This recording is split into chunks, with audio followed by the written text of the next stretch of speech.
Почитувани слушатели, ви посакувам Божи благослов.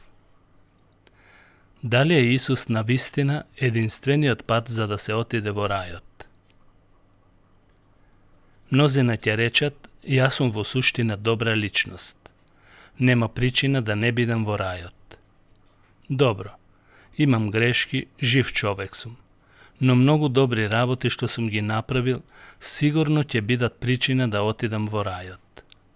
Бог нема да дозволи да отидам во пеколот ако не сум му целосно предаден и не живеам целосно според Библијата. Времењата се променија. Во пеколот ќе бидат само тие што се убици и криминалци од секаков вид. Ако човек не ја познава Библијата, ќе помисли дека има некоја логика во овие тврдења. Но колку и да се логични, тоа не е одраз на вистината.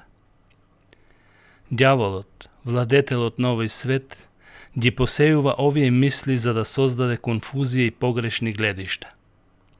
Тој е Божји непријател и со тоа се обидува да има уште повеќе следбеници кои ќе завршат во пеколот.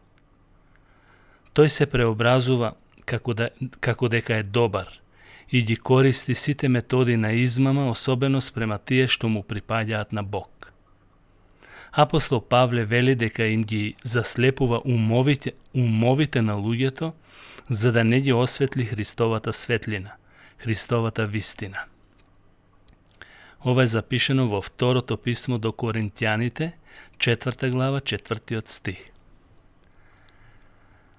Погрешно е да веруваме дека Бог не се занимава со ситни гревови и да мислеме дека тој ги гледа само крупните, големите гревови на најлошите луѓе.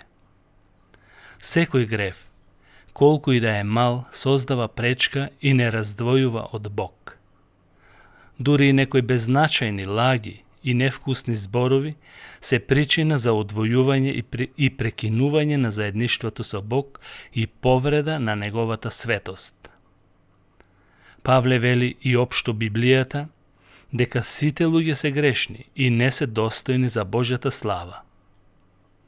Одењето во рајот не се темели на тоа дали сме направиле повеќе добри дела или помалку лоши. Ако на ваков начин размислуваме, сите сме губитници и кандидати за во пеколот. Библијата вели, ако е по милост, не е веќе по дела, зашто милоста не би била веќе милост. Што и да правиме и колку и да се трудиме, рајот не го заслужуваме според нашите заслуги. Исус вели, влезете низ тесната врата, бидејќи широка е вратата и широк е патот што водат во пропаст, и мнозина минуваат низ нив. Евангелие според Матеј 7 глава 13 стих. Верата во Бог, вистинската вера, не е популарна за овој свет, а и за многу така наречени христијани. Тие што го запознаа Бог, не му припаѓаат на овој свет, бидејќи се ослободени од сите негови измами и робство.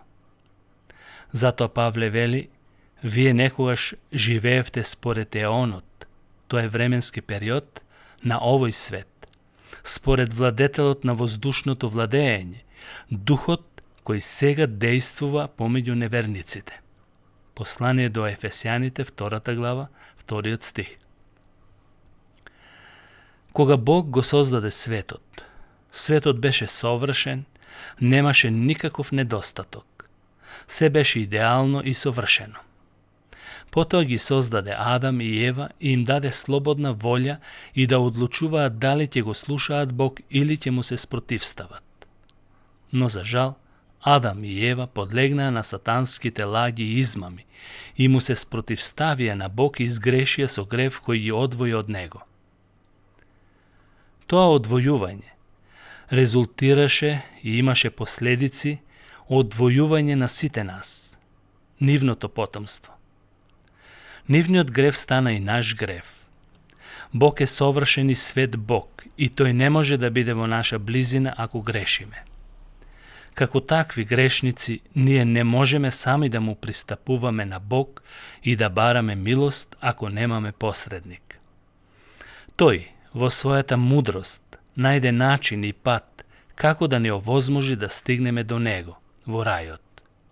Библијата вели: зашто Бог толку го возлюби светот, што го даде својот единороден син, та секој кој верува во Него да не загине, туку да има живот вечен. Евангелие според Јован, 3 глава, 16 стих. Токму тоа ни беше потребно, да знаеме дека и како грешници сме сакани и дека Бог го даде Неговиот син да биде наш посредник или милостива жртва заради нашите гревови. Павле вели: платата за гревот е смрт, а милостивиот дар Божи е вечен живот во Исус Христос нашиот Господ.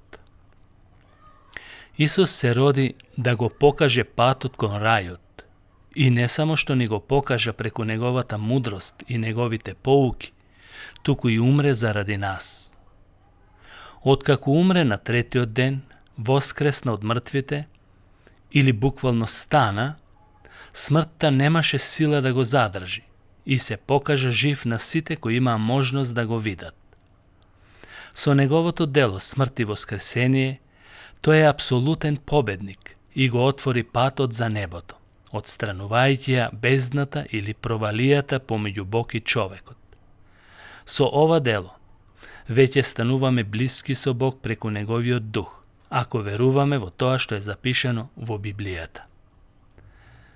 Исус вели: а ова е вечен живот, да те познаат тебе, единствениот вистински Бог, и Исус Христос кого си го испратил. Евангелие според Јован, 17 глава, 3 стих. Многу религиозни луѓе не го негираат Бог. Тие веруваат во Бог и во некоја сила која го нарекуваат или ја нарекуваат Бог.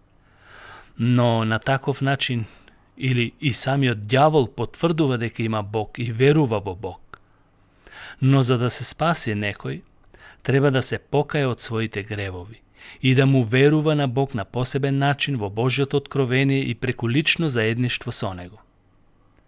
Да се следи Неговото учење и да се живее во согласност со Неговата волја, подразбира целосно предавање на животот во Неговите раце и живење посветен живот, свет живот. Преку Христовата правда се оправдуваме кога веруваме во Него. Само на тој начин можеме да се спасиме, макар колку и да сме биле грешници. Исус лично се објави на човештвото дека тој е единствен пат до Бог и рајот, велејќи: Исус му рече: јас сум патот и вистината и животот. Никој не доаѓа при татко ми освен преку мене. Евангелие според Јован, 14 глава, 6 стих. Според оваа изјава, ние сме убедени дека Исус е патот и не постои уште еден пат, пат на своја лична добрина или своја измислена религија.